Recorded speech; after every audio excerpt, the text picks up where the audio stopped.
I had journalists call me, I had a national newspaper call me, and she was horrific, accusing me of being a porn star. Why should I keep my job? Who did I think I was? How can I prove to her that it wasn't me? And in that moment, I just thought, I don't actually know how I can get through this. You can't prove that's not you.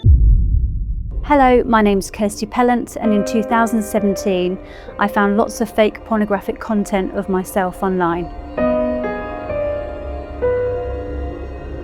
When did you realise something was seriously wrong? I realised something seriously was wrong in 2017, although in 2016, a friend of mine who I'd worked with in the past had actually said that he'd seen me put on a dating site and that he'd messaged me and I hadn't responded, so he thought that was odd. I didn't really think anything of it at that point, and it wasn't until 2017 on Valentine's Day that I had a Valentine's card come through my door, which seemed a bit odd because that isn't something that normally happens. I don't get loads of cards come through my door. And I think it was a day after I was contacted on my private LinkedIn page, I had a message come through asking why I hadn't met, asking why I was so busy, asking if I'd received the Valentine's card and all of this other information that I just didn't know what this person was talking about. And it wasn't until I said, I don't know what you mean, I think you've got the wrong person, even though obviously I'd had the Valentine's card. And that's when I realised how much had been done. I'd been completely portrayed in a completely different light. The man that had contacted me on LinkedIn sent me all of these links, these emails that I had supposedly sent back to him, very explicit in content of what I would do to him sexually, and vice versa. He had sent them to fake me as well. Tell me about that content. What was the content that was made of you? It was just all of my everyday photographs. So profile pictures on Facebook, fully clothed. I don't have anything that's explicit. I don't have nudes or semi-nudes. Everything was fully clothed. It was what he had done around my content.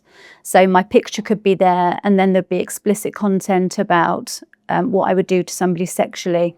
So complete reputational sexualization in taking normal pictures, putting explicit content around it, and perceiving me in a certain light in order to degrade and humiliate me. And there were videos? There were videos of a lady that I actually found out later on was a porn star in either the 80s or the 90s. I know her name. I tried to track her down because at one point everybody, it seemed, was convinced I was this person who was holding down a really important job in a primary school as safeguarding lead. And yet, on another hand, I was being portrayed as a porn star and an escort on escort sites. All these pornography websites I had been put on as this lady. So my photographs were around her videos and my name was there, what I was doing. It was like nothing I'd ever experienced before, having to try and convince yourself as well, because you can see it, you know it's not you, but there is something really odd that happens in your mind because you're seeing it and you're hearing everybody else accusing you, which was probably the hardest time throughout all of this, actually. So tell me about when this guy messaged you on LinkedIn. How did you react to him when he sent you all of these links? So I immediately thought I was in danger because I didn't know who he was. He'd been to my house. I thought he could be capable of anything.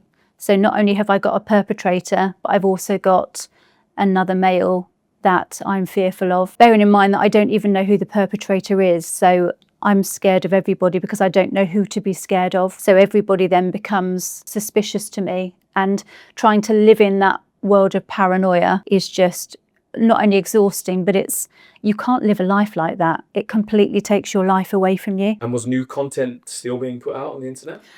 New content was being added all of the time. It was a full-time job to do what our perpetrator did. On one day alone, I removed myself from 37 websites. How did you go about removing? It was hard. Not all of them do it. They don't have to do it. And I think that's certainly what I've come across recently, because I still have some content out there now, and you can't force these companies to remove anything.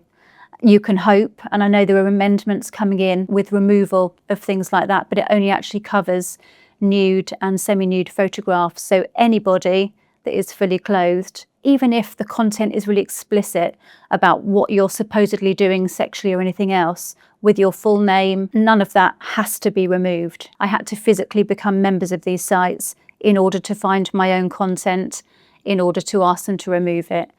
It does seem like time has moved on since that happened. So when I've gone back onto websites now, you can actually just report a photograph, or it was far easier now than it was when I first found everything. So how did that affect your job at the time? I had parents accusing me. I still don't actually know how it got leaked onto the playground, because I knew in 2017 in February, and I think it was the beginning of the year after that it got leaked into the playground. I don't know if he did it.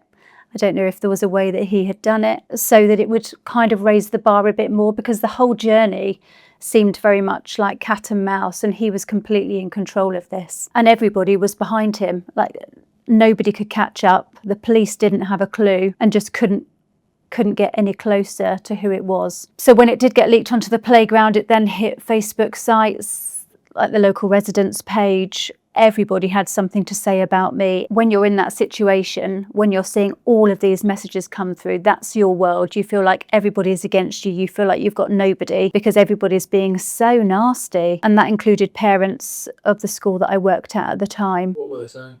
They were saying to their children, like, don't touch her. She might have chlamydia. I hope she's washed her hands this morning. I mean, really horrific things. And sadly, some of the children have been shown it as well. So that was another layer of, when you're holding down a safeguarding lead job, which I took really seriously, your whole reputation is at the hands of the perpetrator that's behind this and doing this.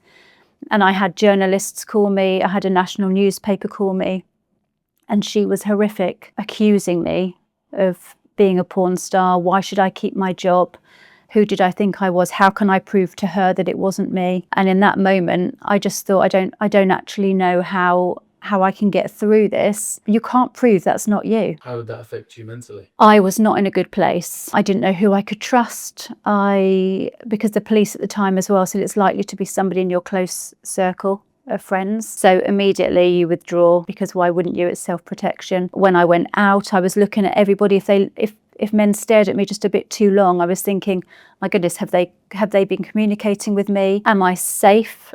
Or do they think are they expecting something from me? Everybody becomes suspicious. And I actually went to counselling. That was the only consistent that I had, that I knew that they couldn't possibly be part of it because I had sought them out. Yeah, it's probably the best thing I ever did. You spoke about feeling paranoid and not feeling safe. What was that like? It's like you're in your own bubble and nobody seems to really get it. Just imagine a world that you're suspecting everybody of being unsafe, and everybody could potentially hurt you or do something, or that they are doing something online about you, or they're talking about you behind your back.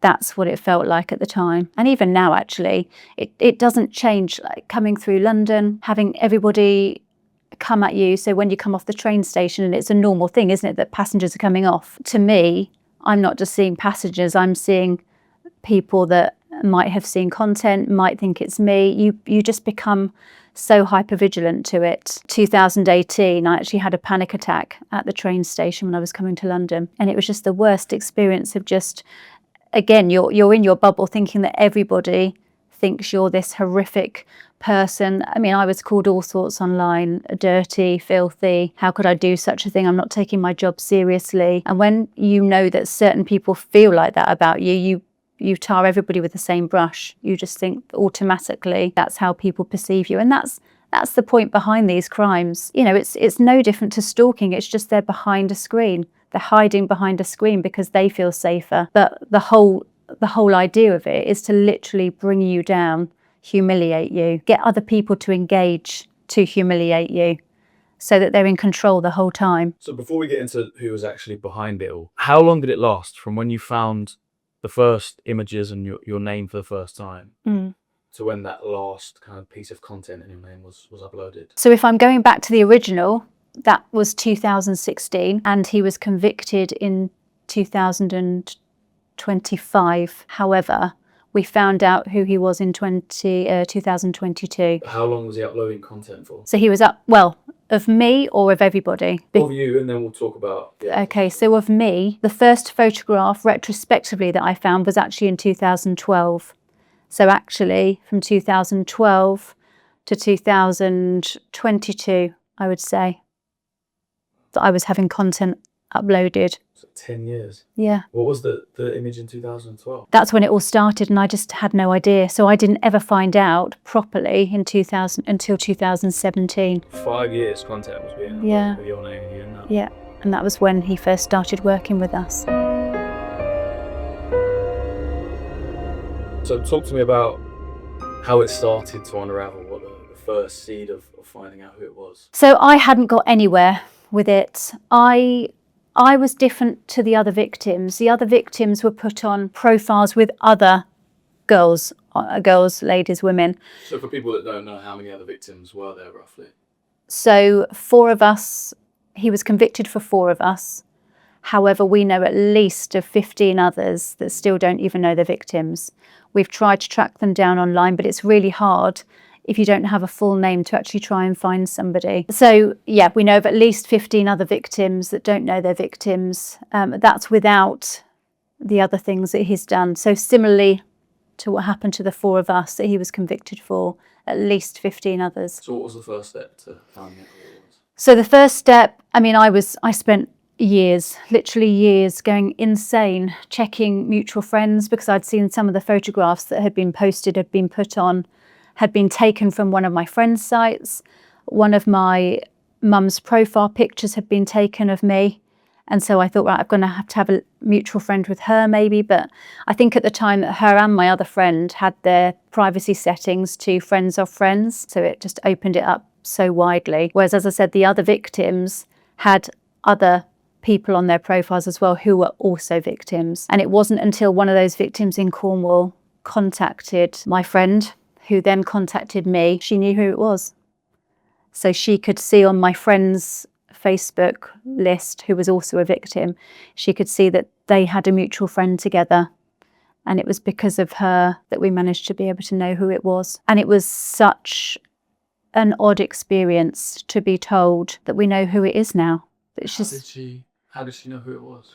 Because she had been a victim herself. She had been doing super sleuthing work since she had found all of her content, again, fully clothed, no semi or nude pictures. They were all fully clothed of her. And it was only when she uncovered the web of what had happened, what he had done to all of us, that she could see on some of the fake profiles that he had made of her that she had other victims on hers as well that she could then contact. It was when she contacted the other victim that was my friend, and we all had the same mutual friend in common. So tell me about that day when you found out. I was actually really wary of the victim from Cornwall that had messaged in. I didn't believe it, but then I don't believe it just makes you question everybody that gets in contact with you. And my friend had said, oh no, it seems really genuine, and she'd sent me some of the messages over. Yeah, it was unreal actually. He hadn't even been on any of our lists actually, because he just didn't seem the type to have done all of this. So who was it? Tell me about this guy. So it's a man called Jonathan Bates, and I worked with him as a colleague in my primary school. Yeah, he left our school in 2014, so wasn't even in the picture when I'd found all the content. I still don't believe it to this day really, and that's why I'd requested a restorative conversation with him. So part of rehabilitation for victims and for perpetrators is a restorative approach, which we had in the primary school for when there were behavioural incidents, and we would do exactly that so that you can see the harm that you've inflicted on somebody. But sadly, they had a meeting and felt that it wasn't appropriate at this point. So for whatever reason, he wasn't able to engage in that, which was frustrating, because that would have really helped me, certainly, to know why. Because I think a victim always blames themselves. I know I did nothing wrong. Logically, I know that, but your brain tells you that you've done something. Again, logically, I know there's been so many victims. We can't have all done something to him. As I said, I barely knew him apart from one case that we'd worked on together at the school. I'm just really disappointed and so sad that somebody would want to do that to you. Somebody would literally want to bring your reputation down so much using sexualized content. When you say you still don't believe it, what do you mean? Obviously, I believe it because he's been convicted of it. He's acknowledged what he did. But I think when you think you know somebody and you know how they interact with others, you've seen them on the playground with the children. He had a good sense of humour. He just seemed like an okay man. I don't know what you expect a perpetrator to look like, I guess, but he was like you and I. You wouldn't know it. You wouldn't know that there was this darkness just there to really disrespect women. Because fundamentally, that's what he's done. What was the outcome? So in 2022, the case was reopened finally after a lot of fighting. We had to, really work together as victims, 4 of us, to try and give the police as much as we could so that they would take it seriously, because we were told that it was circumstantial, it wasn't hard enough evidence. Another victim had the phone put down on her. I mean, it was just disgusting. It was really, really bad when you think you've got somewhere. So actually I was coming back from my full-time job, coming home, trying to fight to get this case opened. When they finally did accept it, Devon and Cornwall police had to take some time to pull everything together. They'd gone to his house, they had taken his computer, his devices. And the reason it took so long is because we had to wait for those devices to be downloaded. So that's why he wasn't then convicted until January 2025. And what was the conviction? So he was convicted under the Harassment and Stalking Act. So he was given 5 years and he will only serve half of that, as we know. We've got a restraining order as well, but again, that doesn't really marry up to... That works with physical stalking, but there's nothing really to protect us from someone it's like the systems haven't caught up with the digital crimes. So actually nothing really makes me feel too safe about having a piece of paper that tells me that he can't come anywhere near me for 10 years. There needs to be something else, almost like a tagging system that can monitor his...